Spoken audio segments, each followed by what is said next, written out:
And game one goes to Toronto. The Philadelphia 76ers had no answer for the Claw. Kawhi Leonard, 27 points in the first half, 45 for the game. Both career highs for Kawhi Leonard. Toronto Raptors win just their second home playoff game, the start of a series, game one in the history of the franchise. Welcome to Game Time Live. Chris Miles here with Caron, Butler, Billy King.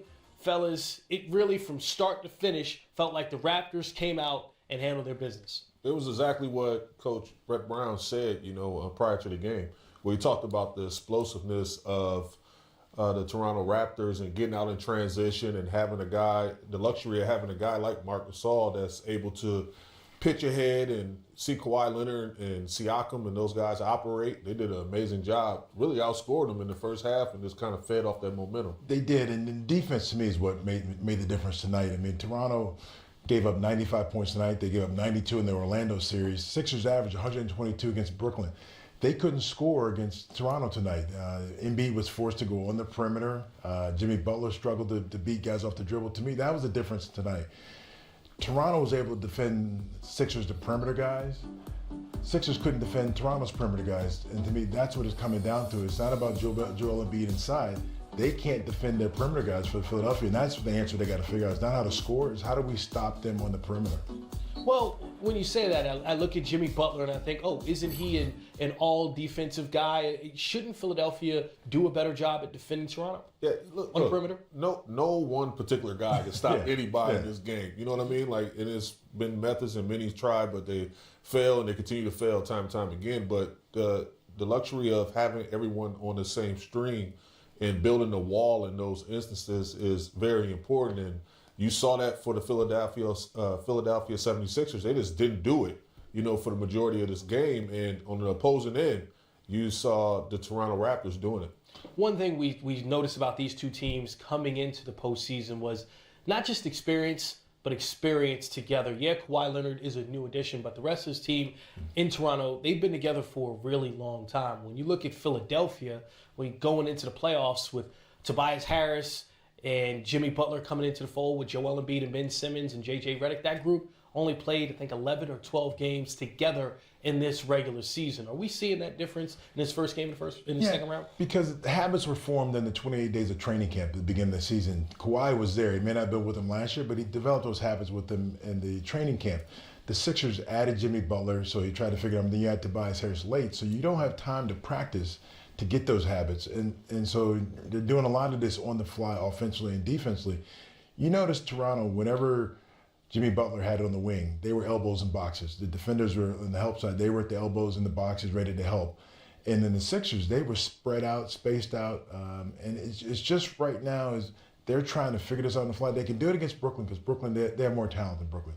But when you're playing Toronto, this team is very, very good. Yeah, and I think that, to your point, I think they have to find a way to put Embiid in the paint a little more. Like, you see him surfacing and, trying to figure it out on the perimeter a lot where, that's not his strength. I mean, that's a component to his game and one of his strong suits that he's able to pull you away from the paint and from the basket. But when you got a clever guy like Marc Gasol, you saw him in pick and roll situations, he understands coverages. And he understands how to get up and when to drop back, and he's baiting him to shoot that shot. So, you want to put him in a situation where he can kind of impose his will on the game a little bit more and kind of dictate situations. Kawhi Leonard, your former Finals MVP for the San Antonio Spurs. Look, career high 45 points. During the regular season, he averaged 30 against Philadelphia. What is it that you see in this matchup that he looks at and says, I'm going to eat tonight? Well, he's able to roam and do just pretty much everything. Like, you see multiple clips. Look, introducing you to hip-hop, coming down, showing his versatility on the perimeter, dribbling the length of the floor, seeing him in isolation situations where everything is one-on-one coverages, and he's able to see the defense and where the help situation is coming from. So when you have a seasoned, poised guy like that that's battle-tested, that's seen pretty much everything, film study with Tim Duncan and those guys like that, that just enhances his game, man. And they have to throw a little different look at him, especially in the pick and rolls. He's coming off clean looks like that, 17-footers. You got to probably blitz that, red, switch, where his body and activity in front of him. Well, the big thing is Sixers don't have a lot of length. If you look at Toronto, Ibaka is long. Siakam is long. Kawhi is very long. So when they don't have anybody when they're guarding the claw that they can stretch out and try to block his shot. So he knows he can shoot over him. He can go inside. So that to me is the biggest problem. There's no length out there, and he's not. It's almost like last night, Kevin Durant. There was nobody who's going to challenge his jump shot when he was shooting. And it's the same thing in this series. He knows at any point in time he can take it in the post. Nobody's going to block his shot. If he has it on the perimeter, nobody's going to block his three. And as good as Tobias Harris and Jimmy Butler are in the individual, they're not long enough to be able to defend either Siakam or the claw. One of the matchups we talked about prior to this game, Joel Embiid versus Marc Gasol. And we looked at it, okay, well, that was Marc Gasol playing for the Memphis Grizzlies. Well, tonight, Embiid, 5 for 18 from the field, 16 points. Those still on par with the 14 points he's been averaging against Gasol. But it's not just him, right? It's the way that he's being used. What did you see in tonight's game and what Philly has to fix in order to be better with him in this series? Yeah, I think we touched on it. You got to put him in the paint. You got to put him in different areas where he's not so predictable, because Marc Gasol is brilliant at personnel and no understanding and knowing tendency. So he's not going to run out there for the elusive ball fake that he throws out there from time to time. And, the slow trot up the court where he can get the uncontested jumper where he can kind of get his rhythm in going from an offensive standpoint. So, Marc Gasol is really taking advantage of that. And then he's exploiting him on the other end too, where he's stretching him away from the basket. He's bodying him up. He's throwing all the little things, like the little tricks. And he's doing an excellent job of just confusing them and keeping them off balance. And a lot of their offense, the Sixers throughout the year, it's Joel Embiid with dribble handoffs with J.J. Redick. That's their offense. Yeah. And so now J.J. is having a hard time getting those shots up because those guys are able to get through there. And so you end up forcing Embiid to have the ball in the perimeter a lot, looking for somebody to pass to. So it goes back to what Caron said. They've got to figure out a way with the offense, maybe get away from a little bit of that and figure out ways how do you get him on the block. There's ways to get him to the position on the block, because then maybe they have to double, because the one thing is, once they do feed the post, they've got to move. Guys are throwing in the post, standing, and the defense is playing halfway. Either throw it back out, I can close out because athletic enough, or if you go to shoot, Joel, we're going to come and help. So they've got to get movement. Once they throw the ball in the post, they still need players to move on the perimeter.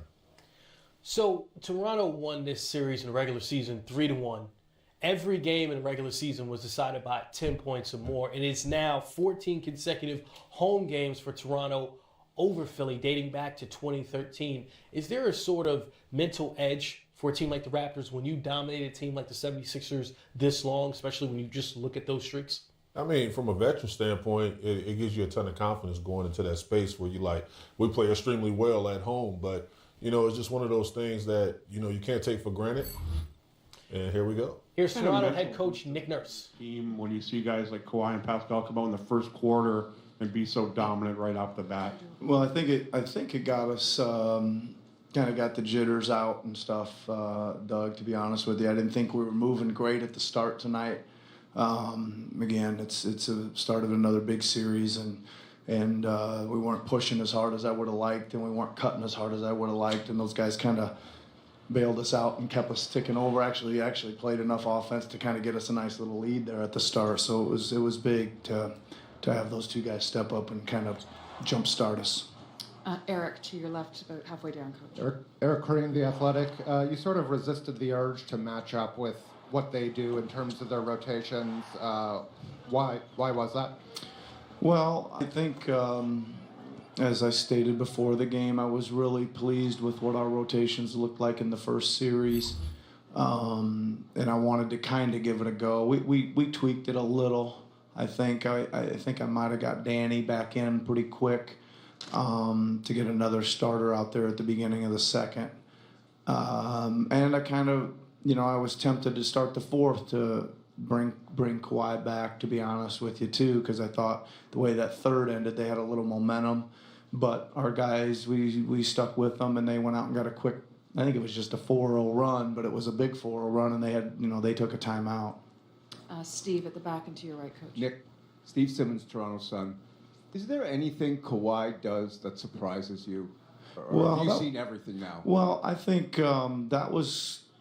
I guess not maybe surprising. Tonight was pretty dang good tonight, right? I mean, that was again a big time performance at both ends, and I just like the force he's playing with at both ends, but especially when he's getting the ball, he's pushing it up the floor, he's punching gaps with force, he's determined to get to spaces. I don't know. I guess I shouldn't be surprised, but that was pretty cool to watch tonight. Ryan at the front and to your left, Coach. Hey, Coach Ryan McNeil, Austin Filtered. We talked pregame about defense, and you held Philly under 40%. What stood out for you from the defense tonight? Well, I thought our defense was pretty good, but not.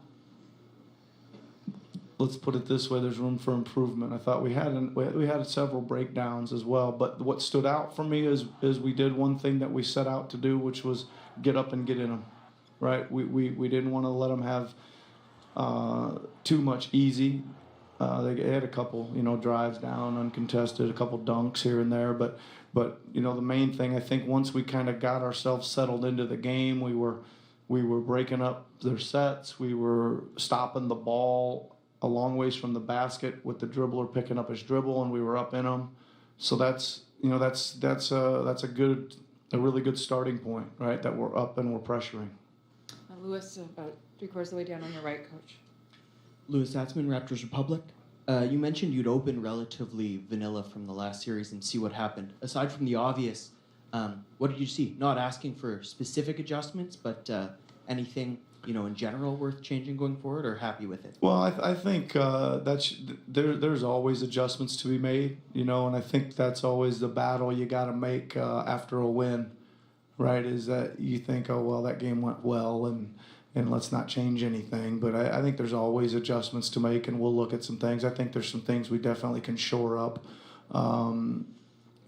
just in some specific coverages and plays, and again, like that last series didn't mean anything to this one. This next game will be a totally different complexion. That's what's super interesting about a series is no two games is the same, right? That's why we got to play them all. Last couple questions. I've got Bruce here. Bruce Arthur from the Toronto Star. What did you like about how you guys handled Embiid, and how important was it to keep him under wraps in this game? Well, it's extremely important because he can go. He can go do a lot of things, and he can take over a game. He can go wild on you. So it was great. I thought the combination of Mark and Serge did a good job. He was taking some tougher shots. I thought we had him picking up the ball a little bit further away maybe than he wanted a few times. And then our team help was pretty good too. I thought we were crowding the paint a little bit, making it look a little crowded in there for him, so he wasn't that comfortable. Last question from Eric, please. I think it was Game 3 against Orlando where Vucevic got going and Serge had a rough first half, and you stuck with him in that role, and he came through. Sort of the same thing tonight. Is it just something he's earned, and you want to give him every chance to make his mark on a game, which he obviously did? Yeah, I think it's certainly for sure he's something he's earned, Eric, without a doubt. But he also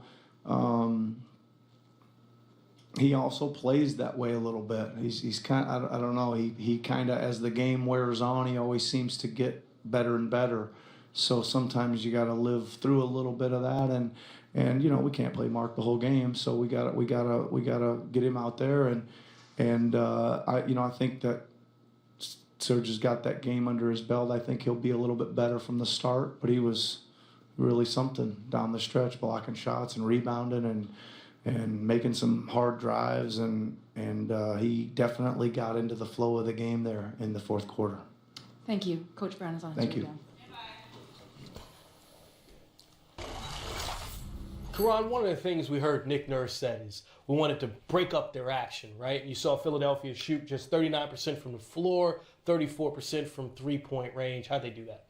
I thought they did a great job of just staying attached to him and, making it difficult for them to catch it in comfort space, or a space where they can attack and be 17 foot on in, and made it extremely difficult, especially when you got a guy like Ben Simmons. Well, Brett Brown is now at the podium as well, following his first game loss in this round 2 against the Toronto Raptors.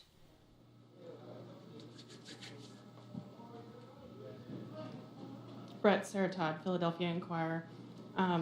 16 points out of Joel, 5-18. That's uncharacteristic. What did you see from him tonight? I mean, I thought you got to give credit to Marc Gasol. He was the defensive player of the year for a reason.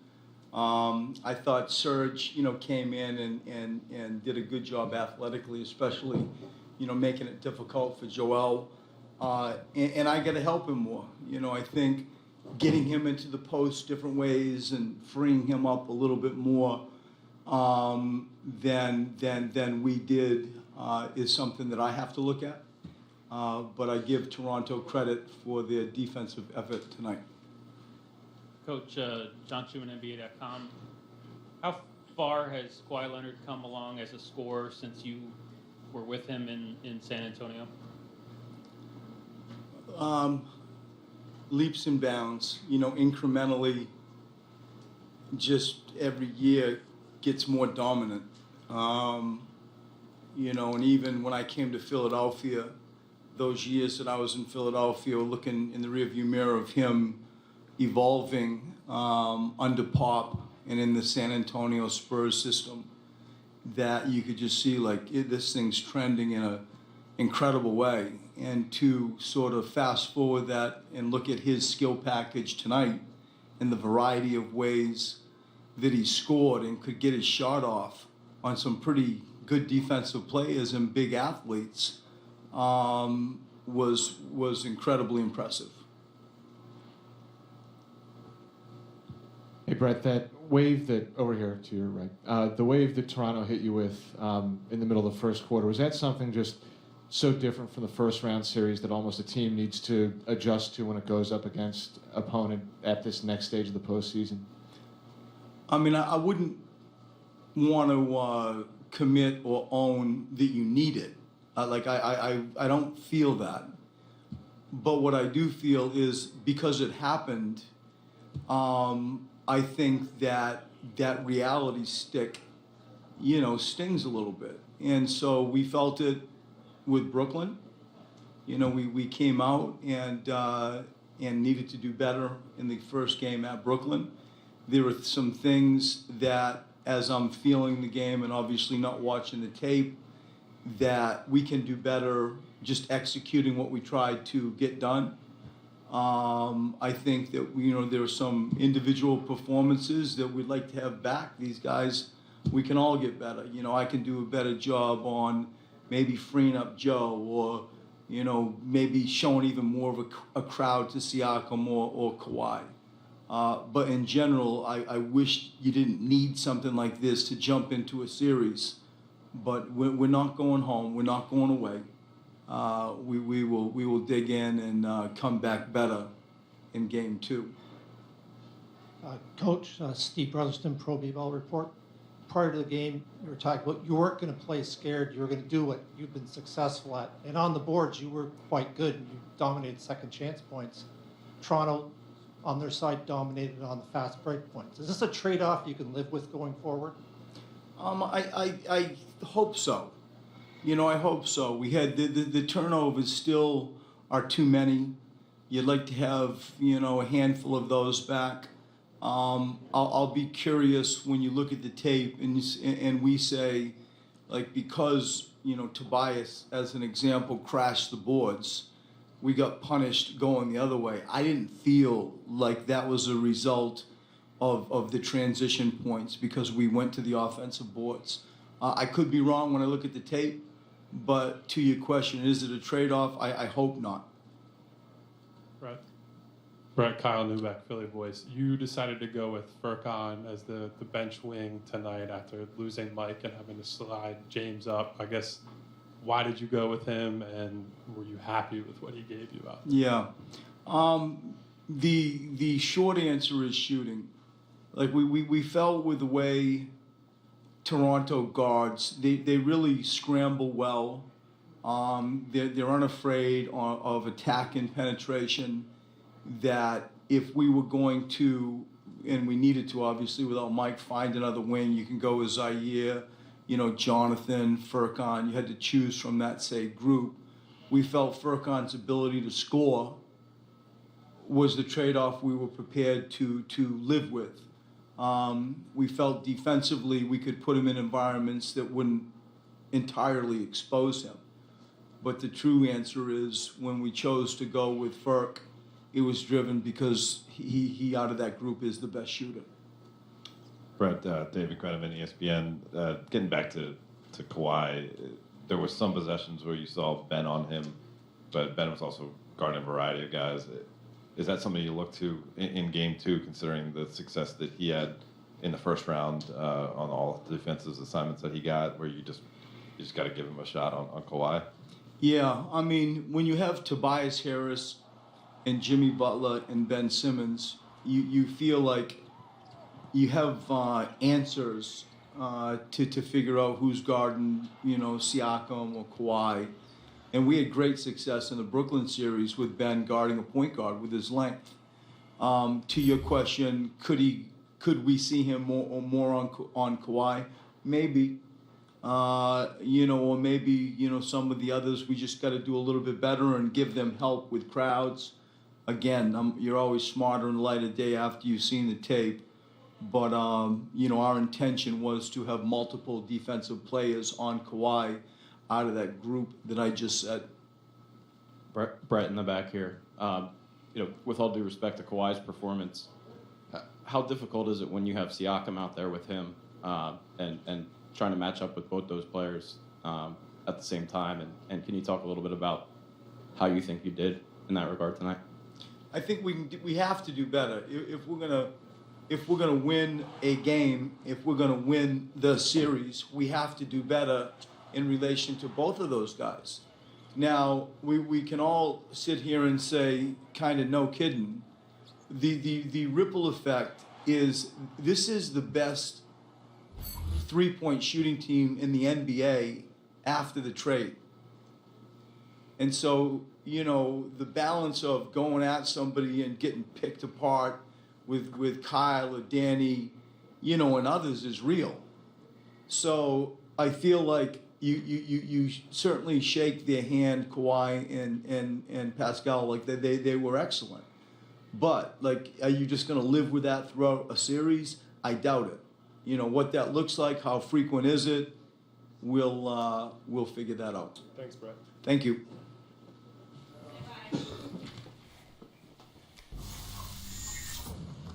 Joel Embiid, Ben Simmons, not exactly their best performance in Game 1. We'll hear from the players next.